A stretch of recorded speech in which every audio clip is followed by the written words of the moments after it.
Hi, everyone. It is 1 p.m., so we are going to go ahead and get started with the summer school lecture. So today we have Dr. David Breitenmoser, and who will be talking about far field source search.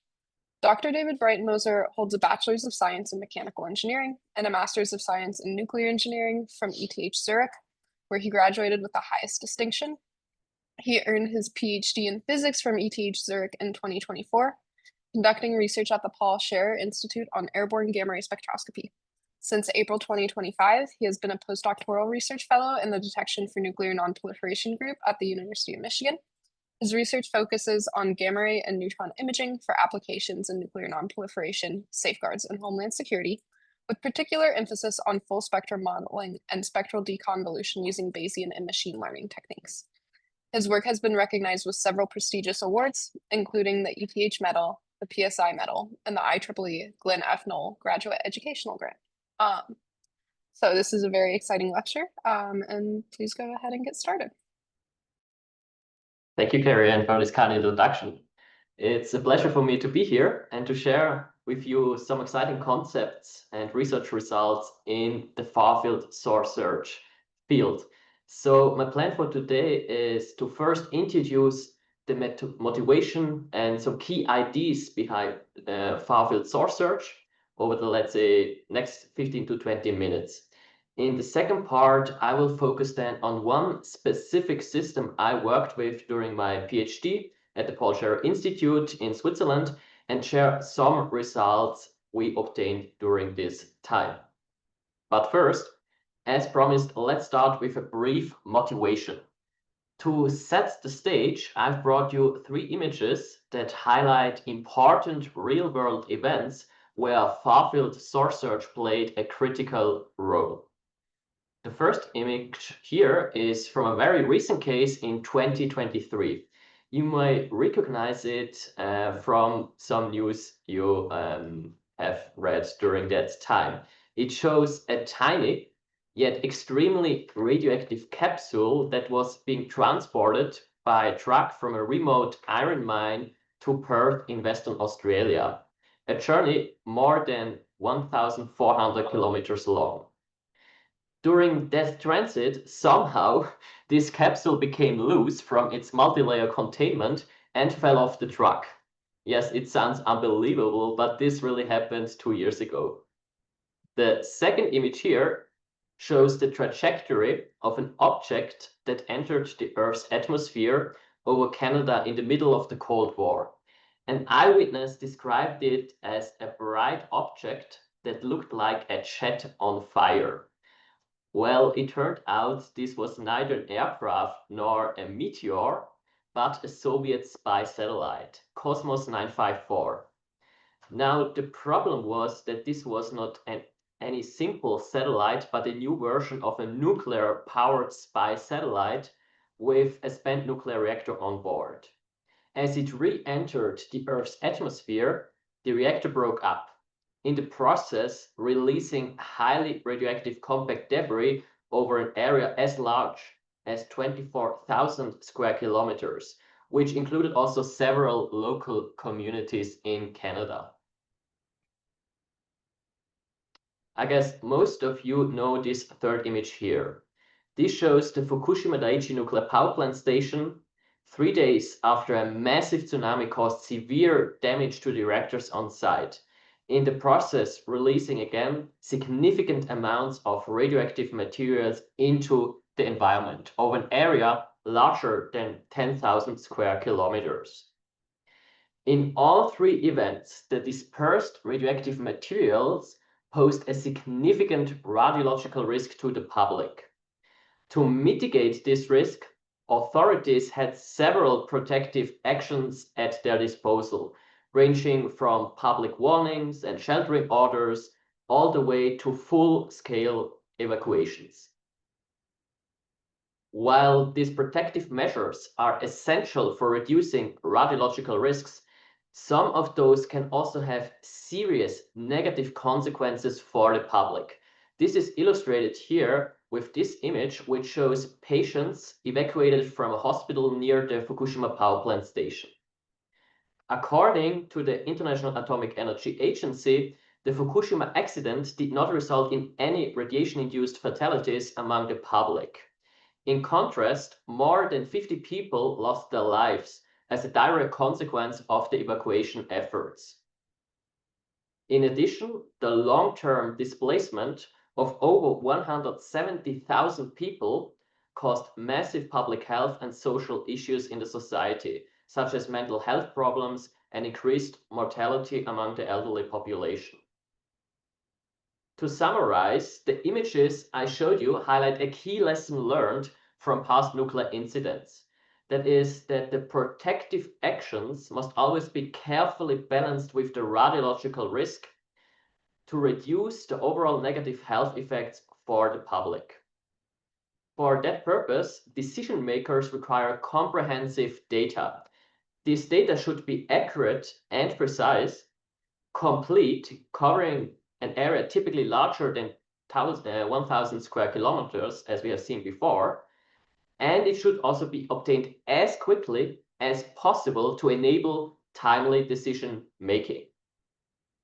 Assuming this data is available, radiation experts need then to compile this data into radiological maps, highlighting the type, amount, and distribution of these different radioactive materials over the affected area. These maps then serve as the basis for the experts to retrieve any lost source and for the decision makers to determine appropriate protective measures such as evacuations or sheltering orders.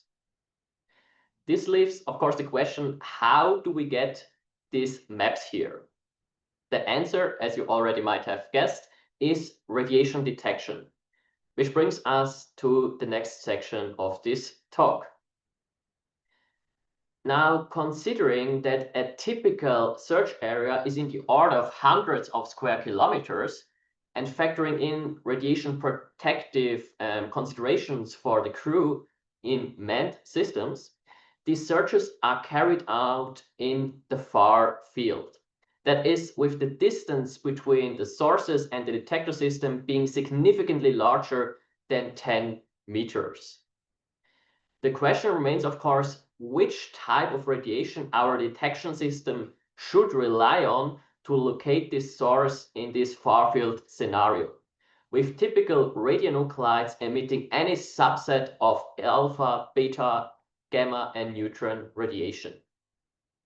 Now, as we have learned in the previous lectures, alpha and beta radiation are only short range and therefore not useful for our far-field search purposes, except for some very niche cases, which I will not discuss in this talk here.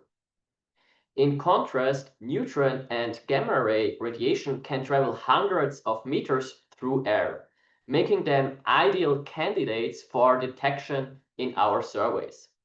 While gamma rays are emitted by nearly all radionuclides of interest in this case, neutron emissions are far less common.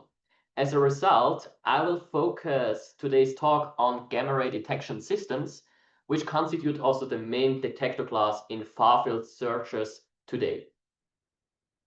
Okay, now having our detector system, we should discuss which questions we actually want to address in our far-field source search.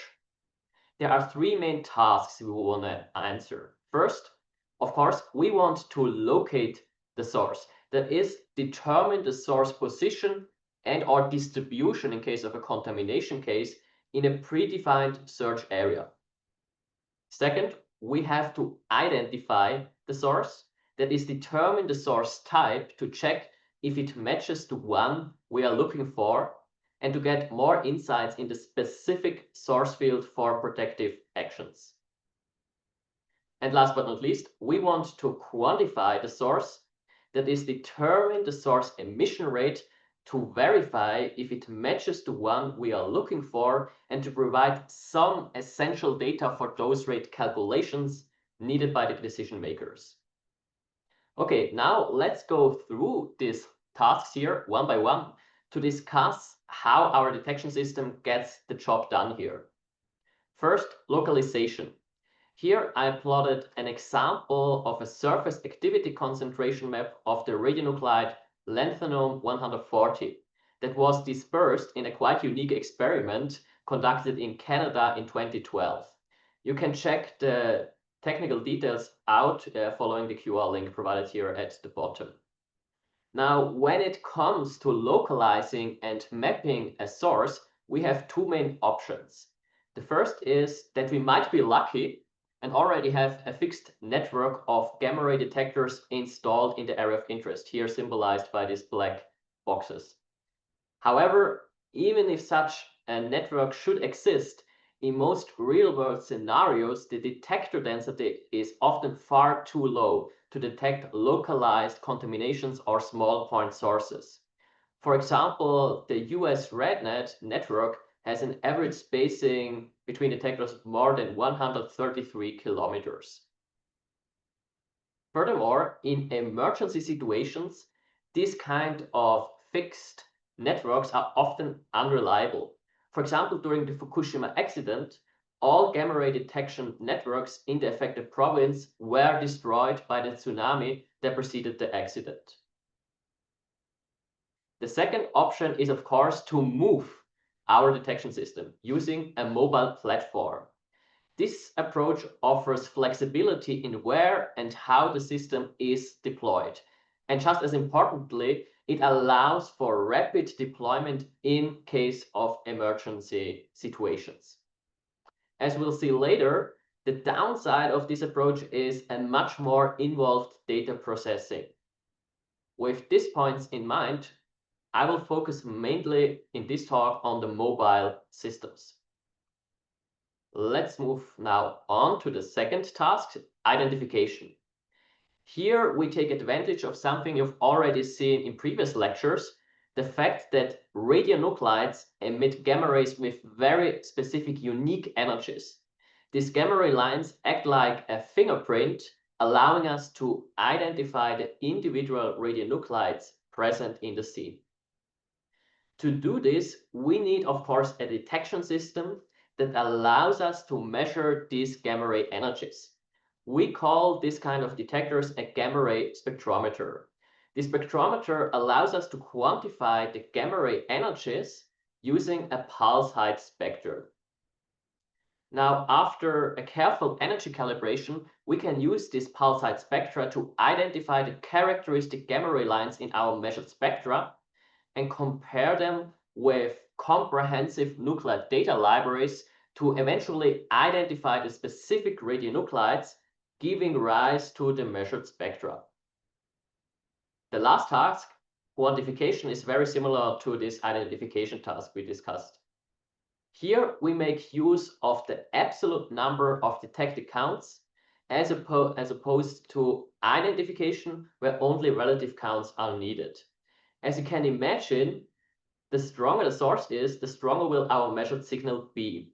By analyzing the count rate as a function of energy, we can therefore estimate the absolute emission rate of an identified source. As we'll see later, this requires dedicated sensitivity calibration models that account for both the radiation transport through the environment and our platform, as well as the response of our spectrometer. Together, these three tasks, localization, identification, and quantification, form the foundation of what we call mobile gamma ray spectrometry. There are many different flavors of mobile gamma ray spectrometry systems. We can distinguish them mainly by their operation environment. Starting in the deep sea, submarines are often equipped with gamma ray spectrometers to detect radioactive wakes left behind by adversary nuclear submarines. In addition, unmanned surface vehicles have been developed to monitor gamma ray sources in marine environments. Some of the simplest and most widely used systems are mounted on ground-based platforms, such as cars or trucks. In fact, the RadioF capsule in Western Australia, which we discussed earlier, was located using a car-borne system. Robotic platforms are also being actively developed currently for similar applications. especially in areas that are difficult or dangerous for human operators to reach. From land into the air, airborne systems are still the primary class of mobile platforms for source search operations, as they offer a quick and flexible access to large and hard-to-reach areas. Airborne systems were, for example, successfully used in both the Cosmos and the Fukushima accidents we discussed before. Similar to the ground-based advancements, there is also a lot of active research going on currently with UAV systems. Last but not least, spaceborne systems. Here, mobile gamma-ray spectrometry is mainly used for planetary science, such as mapping mineral compositions on other planetary objects like the Moon or Mars, and to investigate transient phenomena like terrestrial gamma-ray flashes, TGF, using near-Earth satellites. In my own research during my PhD, I focused primarily on crewed airborne systems, which is why today's talk will center on this specific class of platforms. That said, the core concepts and techniques, localization, identification, and quantification, are very similar across all mobile platforms and can be easily adapted from one system to another. Okay, let's have now a closer look at these airborne gamma-ray spectrometry systems, or short HRS. While HRS systems have been successfully used in the past, they also come with several significant challenges and limitations that currently restrict their overall performance. First, given the far-field measurement approach, combined with the sampling frequency and platform speed during surveys, the counts in the measured spectra are typically very, very low, much lower than in situ or laboratory settings. As an example, I've plotted here on the right-hand side a typical pulse height spectrum resulting from a natural radionuclide airborne survey performed in Switzerland. From that, you can appreciate that, especially at higher energies, the recorded event rates is in the order of only a few counts per second and per channel. Now, to reduce the statistical uncertainty, the standard approach proposed by the International Atomic Energy Agency is to adopt the so-called window method, in which a small subset of pulse height channels are combined into a so-called spectral window for further analysis. Of course, by limiting the analysis to these narrow windows, most of the information contained in the spectrum is lost, which in turn significantly reduces the sensitivity of our HRS system. The second main challenge in HRS is the required sensitivity calibration we discussed before. In order to quantify the source, sensitivity models are required to infer from the measured spectra the source activities. These models need to consider the radiation transport through the environment and the mobile platform, as well as the complex detector response converting the measured gamma rays into our pulse height spectra. Due to the complexity in the physical process involved here, currently empirical calibration techniques are applied. As you can imagine, we cannot simply go out into the blue and contaminate entire areas with highly radioactive materials only to calibrate our detector system. As a result, only very few radioactive materials can currently be calibrated with this method. An additional downside is the fact that performing the calibration measurements with the entire measurement system and radioactive sources in the field can be very time-consuming and expensive, which can be problematic, especially in emergency applications, as seen, for example, during the Fukushima accident. Due to these shortcomings, currently most radionuclides relevant in radiological emergencies cannot be quantified by HRS. This is where my PhD research comes into play. The main scope of my PhD project was the development and validation of a new HRS methodology to allow the quantification of any gamma ray emitting radionuclide relevant in radiological emergencies. To achieve this, I performed two key changes to this standard methodology currently used by all major HRS teams. First, instead of the spectral windows discussed before, I propose to use the entire spectrum, channel by channel, for our spectral analysis. This is often also referred to as full spectrum analysis. By using the entire spectrum, no information is lost, which results in a significant increase in the sensitivity of our HRS systems. Second, instead of empirical calibration, I propose to use numerical calibration, specifically Monte Carlo simulations. This has two big main advantages. First, there are no limitations in the source type or geometry that can be calibrated with these numerical methods. And second, Monte Carlo simulations can be performed much cheaper and faster than the radiation measurements required for a full-scale empirical calibration. So my plan for the remainder of this talk is to show you some highlights and key results from this research here. Of course, I do not have the time to go into every technical detail here. For those interested in a deeper dive, I recommend taking a closer look at my dissertation, which you can access either through the university repository or through arXiv by following the QR links provided here at the top.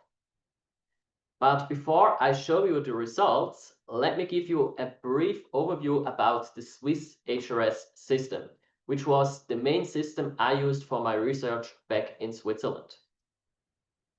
In a nutshell, we use a Super Puma helicopter from the Swiss Air Force as the mobile platform, equipped with a 16-liter sodium iodide scintillation detector system consisting of 4 individual crystals coupled to individual photomultiplier tubes for individual readout. The detector is mounted here in the cargo bay of the helicopter fuselage for optimal response to terrestrial radiation. We then use gamma ray spectroscopy we discussed before to generate pulsate spectra, followed by dedicated post-processing pipelines based on empirical calibration and spectral window evaluation to generate in the end the radiological maps, summarizing all data in a comprehensive way for the decision makers. Okay, with that, let's have now a closer look at some results from my PhD work. To develop the numerical model required for this sensitivity calibration we discussed earlier, I followed a bottom-up modeling approach, in particular neglecting in the first step all aircraft structures.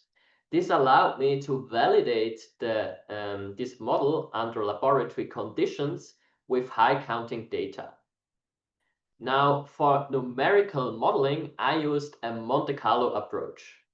You will learn more about this Monte Carlo technique next week. So if you are not familiar with this method, you should consider simply waiting for these lectures. For now, just keep in mind that it's a powerful simulation method based on random sampling to model complex physical processes like radiation transport and detector response. To perform these Monte Carlo simulations, I used the multipurpose Monte Carlo code FLUCA, co-developed and maintained by the FLUCA-CERN collaboration. Hardware-wise, I had access to a high-performance computer cluster at our institute to run these simulations. All Monte Carlo models comprise 2 fundamental inputs. First, the mass model, which defines the geometry and composition of the simulation domain. Thanks to the collaboration with the manufacturer Mirion, we could develop a high-fidelity mass model of the spectrometer, including all relevant components such as scintillation, crystals, or photomultiplier tubes in high detail. The second input is the definition of our output of interest. That is, in our case, the pulsate spectrum. For those who could not attend the session yesterday, let me briefly repeat here how this gamma ray spectrometer works, because this will become important later in this talk. Most HRS spectrometers, including the one in the Swiss HRS system, are based on the inorganic scintillator sodium iodide. Inorganic scintillators can be regarded as a type of wavelength shifter that convert high energetic gamma rays via electrons to low energetic visible or near visible light, also referred to as scintillation photons.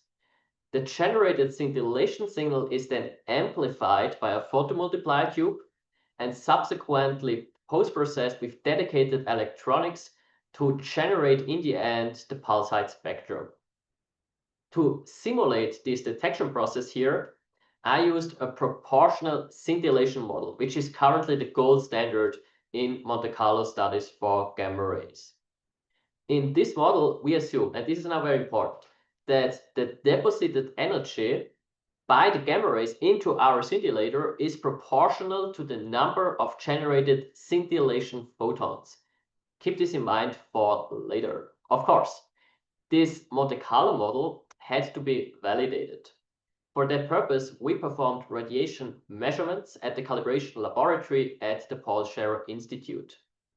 Here I display the results from this validation campaign with the measured pulsate spectra shown in gray and the simulated ones in blue for 7 different radionuclide point sources. I need to stress here that all simulation results shown in this presentation are absolute predictions, so there are no correction factors involved here. In general, we found a very good agreement between measurements and simulations. However, apart from the expected increased deviations at very low spectral energies, we found also a very interesting unexpected deviation around the spectral region here, which we also refer to as Compton edges. As you can see on these graphs on the right-hand side, there is a statistically significant systematic spectral shift of about 20 to 30 kiloelectron volts between measurements and simulations. So what is the reason for these spectral shifts? Well, previous studies found that such spectral shifts can be the result of a non-proportional scintillation response. So to correct for the spectral shifts, we could try to implement a non-proportional scintillation model in our Monte Carlo code. However, there is a catch. Such an implementation requires detailed knowledge of detector-specific scintillation properties, which was unfortunately not available for our spectrometer. Therefore, to get this information, we developed a new technique to probe the non-proportional scintillation physics in inorganic scintillators, which I will refer to in this talk as Compton edge probing. Unfortunately, I do not have the time to explain these technical details in this talk. In a nutshell, the main idea behind this new method is to exploit the information encoded in the Compton edge shifts we discussed before to infer the non-proportional scintillation properties of our spectrometer. As this new method relies only on gamma ray response spectra, it can be used for any inorganic scintillator, does not require additional instrumentation, and can even be applied during detector deployment. This makes this Compton edge probing technique not only attractive for HRS, but in fact also for a lot of other research fields, like for example, space exploration, dark matter research, or total absorption spectroscopy. If you want to learn more about this specific topic here, you can check out the paper indicated here at the bottom of this slide. Okay, with this brief dive into Compton edge probing, let's come back to our spectra here. The big question, of course, is now, does the new non-proportional scintillation model correct the observed spectral shifts? And the answer is yes. In red, I show you here the new simulation results with the non-proportional scintillation model. Although there are still some deviations, the non-proportional simulations are in general in much better agreement with the measurements than the proportional ones. Therefore, all subsequent simulations in my PhD project were performed with this new non-proportional scintillation model. Okay, the detector model discussed so far was of course only the first step in my PhD project. The second important step was the integration of the aircraft and the environment into our Monte Carlo model. Following the bottom-up modeling approach, the simulation code and the scoring routines remained the same for this second step. The only thing that changed was the mass model. How difficult can that be? Well, it turns out that creating such a mass model, including the entire aircraft, is very challenging. First off, as you can imagine, the aircraft is a highly complex system to model in a code. What came as an additional challenge for our specific system was the fact that our Super Puma helicopter used in the surveys is from the 70s, which meant no detailed CAD files, only technical schematics like this one shown here. Therefore, to obtain all the required information, I had to collaborate closely with many aerospace engineers. Without the support of these engineers, creating the mass model of the aircraft would not have been possible. Speaking of the mass model, here you can see the final mass model of the Swiss HRS system, featuring over 100 unique materials and 700 different bodies. Of course, this complex model required thorough validation. For that purpose, we performed extensive radiation measurements with the fully integrated Swiss HRS system. This included measurements in the hangar to assess the angular response, field measurements on the ground to quantify the fuel effect, as well as hover flights to validate the combined effects of the aircraft and the environment. Unfortunately, again, I do not have the time to discuss the results from these measurements here in detail. In summary, we found that the median relative deviation between measurements and simulations was smaller than 10% for all validated source detector configurations. Considering that previous studies reported relative deviations bigger than 200%, these are excellent results for our purposes. Again, for those interested in the technical details, please check out my dissertation or alternatively the related publication, which you can access by this QR link shown here at the top. There was still another problem though. A single Monte Carlo simulation takes around 10 to the power of 4 core hours computation time on our computer cluster. On the other hand, to evaluate a single survey flight, we need at least 10 to the power of 5 Monte Carlo simulations. In summary, more than 100 years computation time on our computer cluster. This is obviously way too long for practical applications. Therefore, another goal of my PhD project was to find a way to accelerate the evaluation of our Monte Carlo model. So far, we performed the Monte Carlo simulations in one go, starting with the emission of the photons on the ground and ending with their detection in the spectrometer in our aircraft. Although this is straightforward, it's not very efficient from a numerical perspective. To speed up the simulation, we used here a trick from gamma ray astronomy, that is splitting the problem into two parts. Without going into the details here, the resulting surrogate model can then be evaluated very efficiently on a local workstation with a computation time of only 1 second, so about 1 million times faster than before. Of course, also this surrogate model had to be validated. For that purpose, we performed a verification study by benchmarking the surrogate model against the already validated Monte Carlo model for various source detector configurations. Again, I do not have the time to show these results here. In summary, we found that the median relative deviation between the surrogate and the Monte Carlo model was smaller than 6% for all verified cases. Considering the significant speed up which this surrogate model provides here, this was an acceptable level of accuracy for our application. Again, for those interested in the technical details, please check out my dissertation or alternatively this publication here, which you can access following the QR code.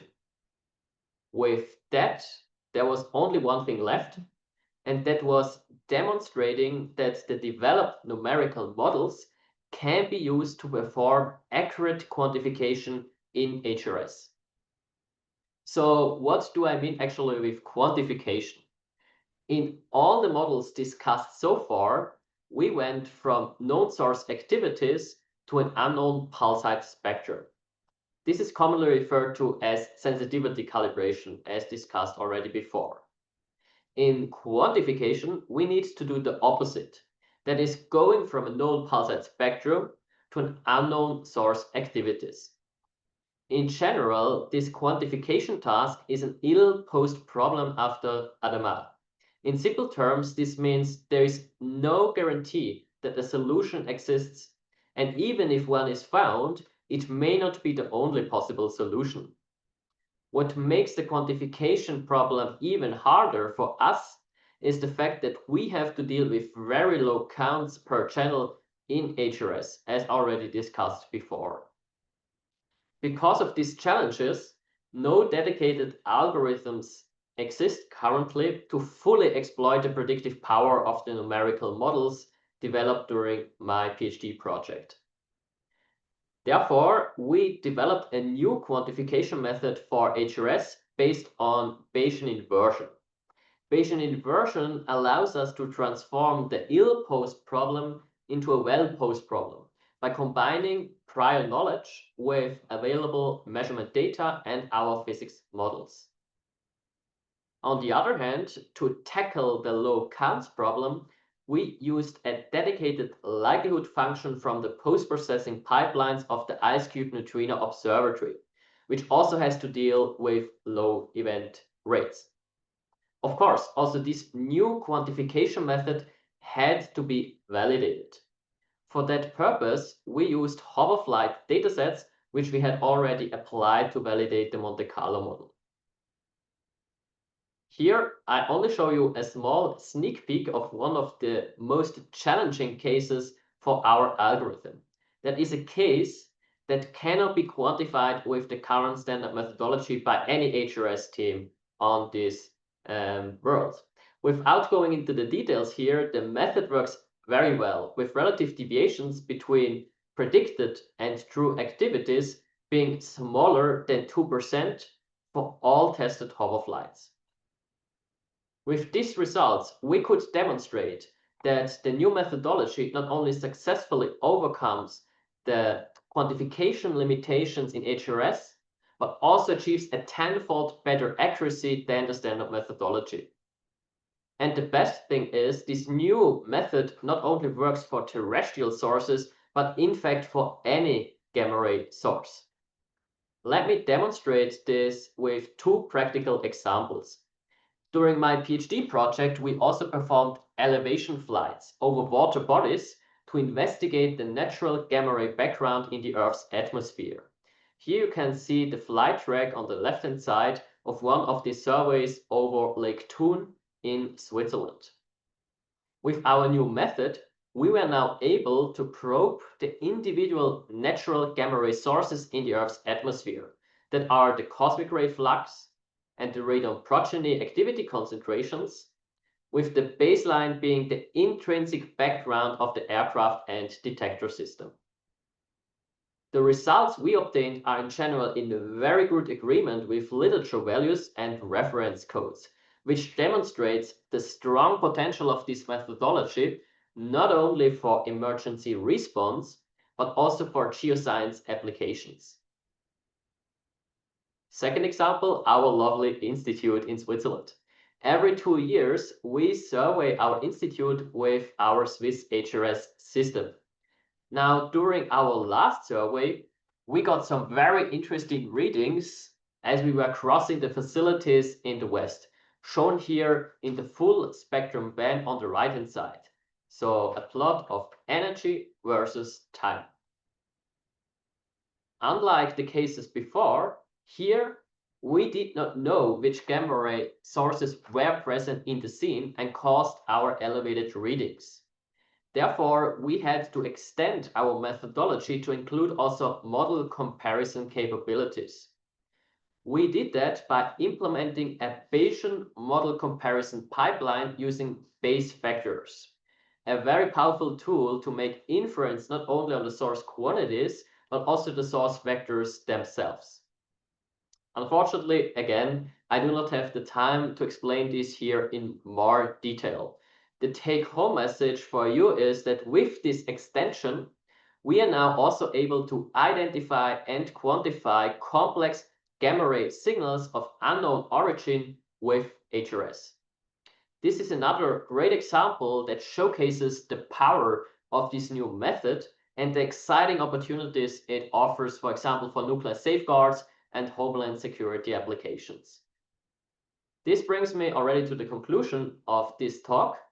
As discussed at the beginning of this presentation, the main motivation of my PhD project was to overcome the current limitation of the HRS systems in radiological emergency scenarios. To achieve this, I combined numerical calibration with full spectrum quantification. This was done in 3 well-defined steps discussed during this talk. With the successful completion of all 3 individual steps, we have demonstrated that with the new methodology, HRS can be used to accurately quantify any gamma ray emitting radionuclide relevant in radiological emergencies. These results are of immediate practical relevance and importance to allow better informed protective actions and thereby a reduction in the health risk for the general public in radiological emergencies, such as lost source scenarios, dirty bomb attacks, nuclear accidents, or nuclear weapon explosions. Regrettably, these topics have become much more prevalent over the past few years.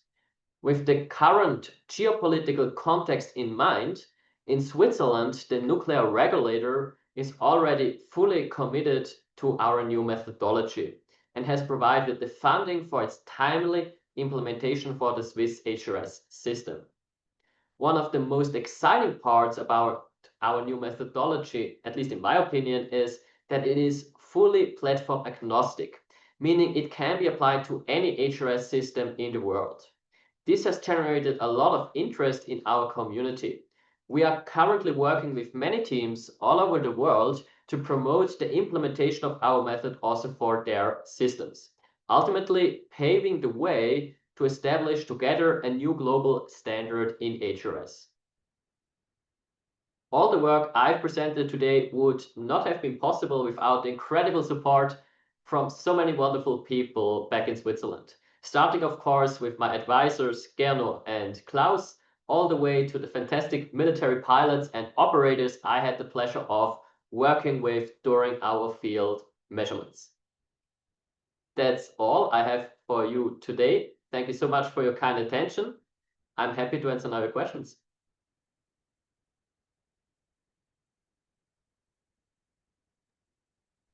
Thank you so much for the talk, David. So if you guys have any questions, please feel free to leave them in the chat and we will answer, or not in the chat, leave them in the Q&A and we'll answer as many of them as possible. So the first question is, when you detect neutron radiation, are you able to immediately reduce the amount of possible solutions because it's less common? So this is a little bit unrelated. Was it neutron? Sorry. Yeah, so it was about neutron radiation. So, I mean, neutron detection is actually something I looked into it because, if I can go back here, because as you all might know, the cosmic ray background in the Earth's atmosphere contains also neutrons. So something we had investigated is what is actually the response of our system to these neutrons. And it turns out the neutrons interact with our fuel in our helicopter, because we have roughly 1,000 kilograms of fuel in our aircraft, so a lot of hydrogen, and we get actually nuclear reactions, so capture reactions with hydrogen, which then creates gamma rays we can detect. So it would be an indirect method in our case, but yeah, so neutron detection is of course very challenging with sodium iodide scintillators.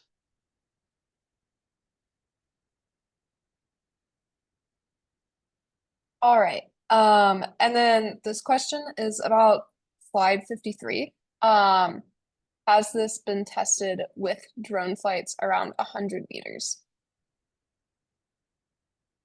So drone flights, not yet. So we used our helicopter here because it can carry a lot of mass, right? I mean, our detector system has a mass of about 100 kilograms.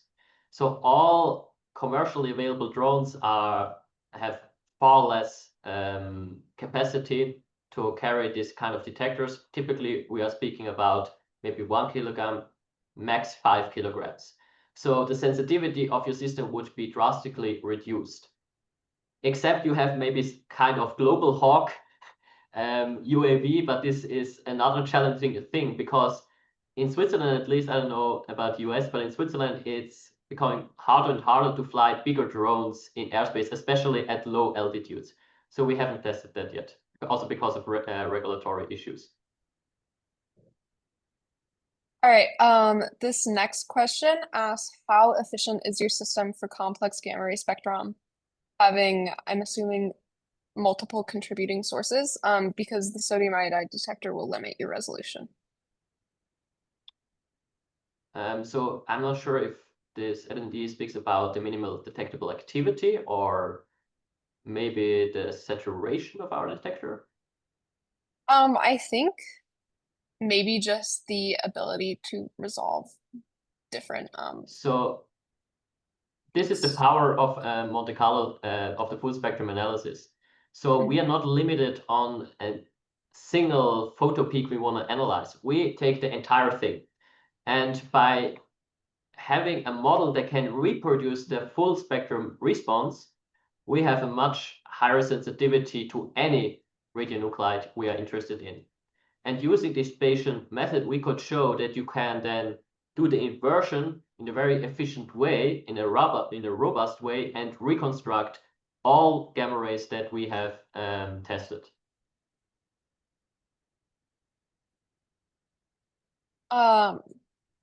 Okay, this next question asks, did your Bayesian technique involve maximizing Shannon information entropy? No, it was based on the likelihood. So we used non-negative binomial likelihood. Typically, you would use, so a bit a deeper dive into Bayesian statistics. We don't do any heuristic optimization of these entropy quantities, but really we do full Bayesian statistic by inferring the posterior probability distributions. And we do that in this case with Markov chain Monte Carlo. And for that, you need a likelihood function. And we used negative binomials because they are much more powerful than Poisson, because they can account for over dispersion for the Bayesian statistic experts among you.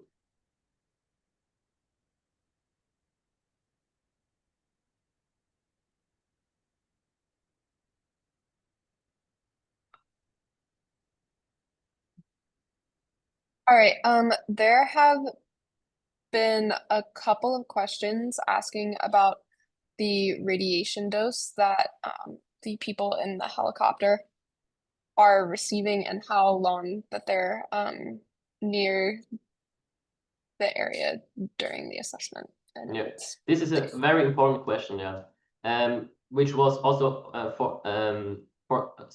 there was some concern during the Fukushima accident because there these systems were deployed.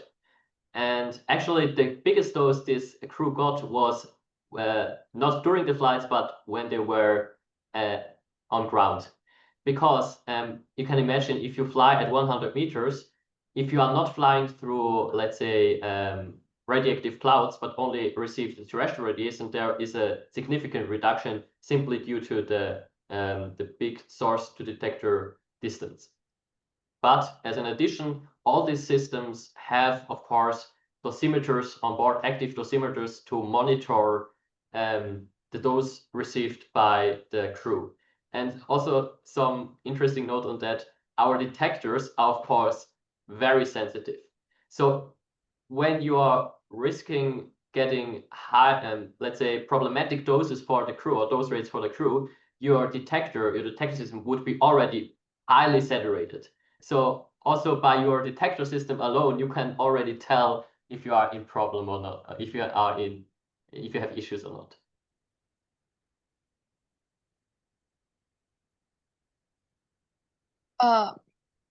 Okay, This next question asks if you think that other detectors, like for an example, another inorganic scintillator such as cerium bromide, could be used for this application. These types of detectors usually have a much smaller volume, but high resolution and higher light output. Yeah, that's also an interesting question. There are a lot of studies out there and publications looking into future materials for HRS. One is actually cerium bromide, but it's, I think, a bit more difficult to get these large crystals from a commercial point of perspective. Sodium iodide is simply there is a high availability compared to other more exotic applications. But cerium bromide for sure is one application. Others are actually some teams, especially in the UAV field, also look into organic scintillators, specifically plastic scintillators. There you have the nature that you don't have any more like the photo peak, but only the Compton edge. So the inversion problem gets even harder there, but you are not anymore limited with the size because these plastic scintillators can be very large. But there you have also a trade-off because if you get very large detectors, then it's a question how you arrange this in your UAV system or in your helicopter, because there you also have limited space. And the regulatory issue is also another dimension which comes into play if you are flying this with larger aircrafts.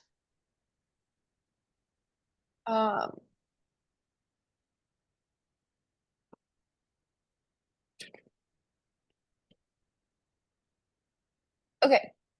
In scenarios where far field assumptions slightly break down due to intermediate distances, how do hybrid near far field estimation techniques optimize localization accuracy without compromising computational efficiency?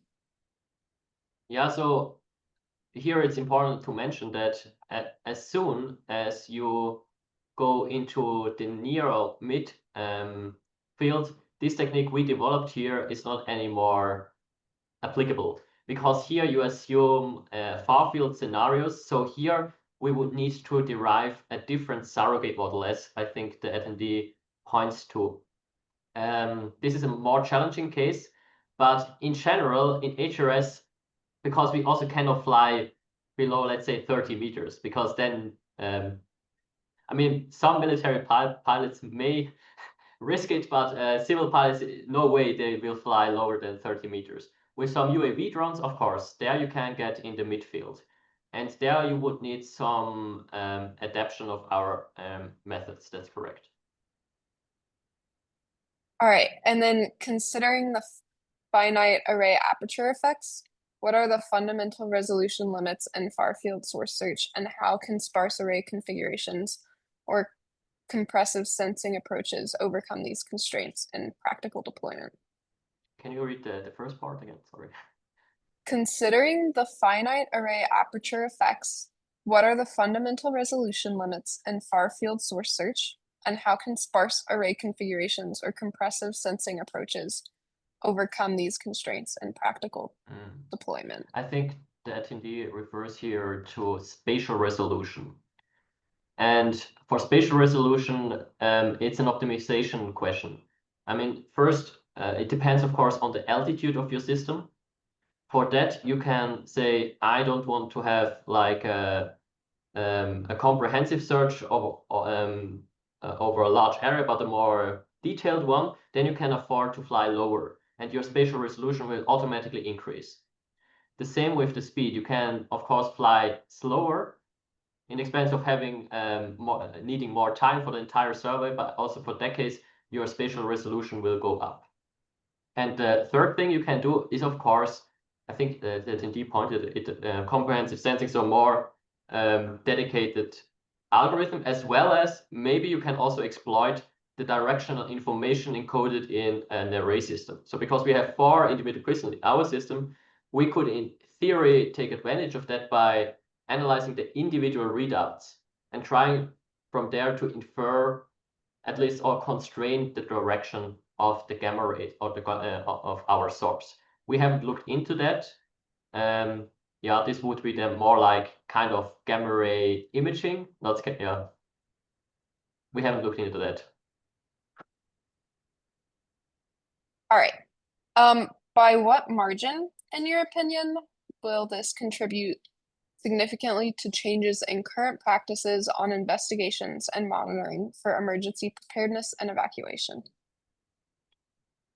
Difficult question. So at the moment, it's of course the biggest challenge for other teams to adapt this method is the modeling effort you need to create this mass model. Because for me, it took, I think it was about 1 to 2 months to create the mass model I showed you here. So this was a big modeling effort, and also to get all this information. We are currently looking into, is it really necessary to have these high fidelity models, or could you maybe get away with a more generic model? This would certainly help others to adapt this method. Yeah, I guess currently to be determined. Oh, right. And then there's one that was related to this. So how significant of an effect did the mass model of the helicopter have on your Monte Carlo model? How reliable would your results be with just the detector assembly mass model? So we looked into that. The problem is if you want to create the full spectrum response, so the entire spectrum, for example here, the problem is in this low energetic region, we discussed it in your lecture, Karen, yesterday. So backscattering effects become the dominant factor, right? And this is dominated heavily by the Compton scattering in your aircraft. So if you don't have your aircraft, you have here a big bias. This is why current methods are not able to resolve any source below 400 kiloelectron volts because of this effect. This is the helicopter effect. And with our model, we could show that now we are able to do this down to, let's say, 50 kiloelectron volts. So in theory, we could also detect americium 241, for example. So it's an effect at low energies. At higher energies, it's maybe not that relevant for terrestrial radiation coming directly from below. Of course, if you are talking about alpine regions where you can have sources coming from the side into your aircraft, like in Switzerland, you need the aircraft as well, because there you have attenuation factors in the order of 50% or more. So also there, you have a big effect of the aircraft.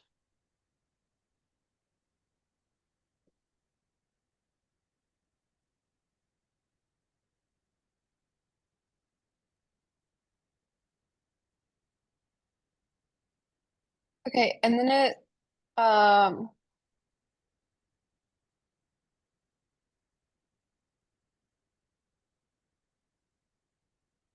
trying to see, we're running out of time, so I'm trying to pick a really good one to ask next.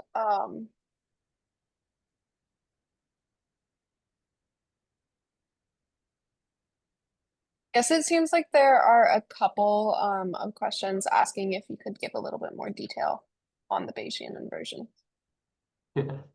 I would love to, of course.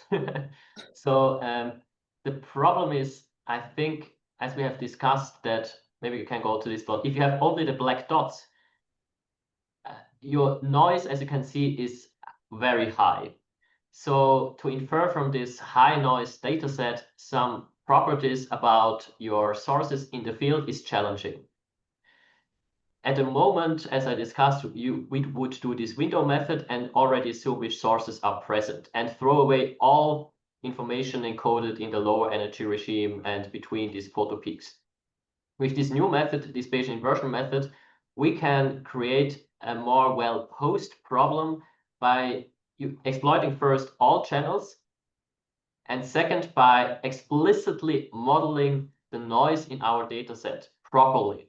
So the actual noise we observe, and not some, for example, Gaussian approximation as it is done currently in least squares optimization or in most other codes, but with a Bayesian approach taking into account the Poisson noise plus the over dispersion. And with that, we can also make prediction on the noise level. You can see this with this red shaded area. This is the posterior distribution. So we don't get only a point estimate, but we get the full thing. including uncertainty quantification for each individual variable of interest. I think this was a small pitch for Bayesian. So yeah, please look into Bayesian statistics. It's a really powerful tool. All right. Well, thank you so much for that wonderful talk, and we hope to see everybody back here next week for more lectures. Yeah. Thank you for having me.